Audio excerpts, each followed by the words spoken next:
Neću, on je morsko prase i moj brod je brži od njegovog.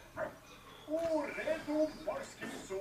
Hajde da se trekamo do sljedećeg gosta. Krećemo na 3. 1, 2, 3. Krenuo si pre vremena.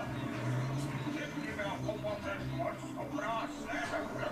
Morski psu.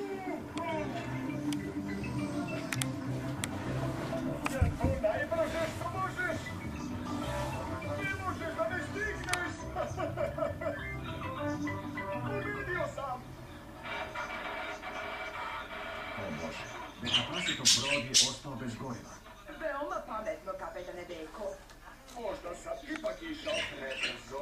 Kako ćemo da stignemo kući? Pogledajte, stiže Deka pas. Deka pas će nas obući do kuće. Neću da me vuče taj morski pas. Nisam ti to ni ponudio, morsko prase. Hoćete li vas dvojica ikad odrasti? Deko, izvini se Deki psu. Izvini što sam te nazvao morskim psom. Deko, izvini se Deki prasetu. Izvini što sam te nazvao morskim prasetom. Lepo. Deko psu, da li bi bio ljubazan da nas obučeš do kuće? Bilo bi mi zadovoljstvo, madam. Uhvati ovo, kapetane. Razumem, kapetane. Dekapas je dekaprasetov najbolji prijatelj. Dekapas vuče dekaprasetov brod kući. Najvažnije od svega je što sam ja pobedio u trci. Deko prase? Ne valja li Deka prase? Epa, zazvoni! Razumem, kapetane Deko.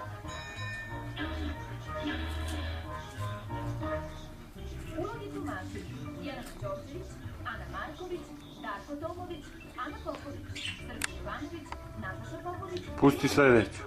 Zoran Ćosić. Sinhronizacija.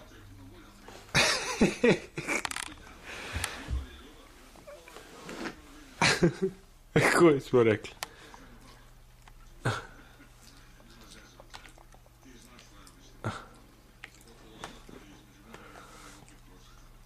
Šta će sad? Pa ne znam, nešto si pritisla. Sad ćemo da vidimo. Šta si to pritisla?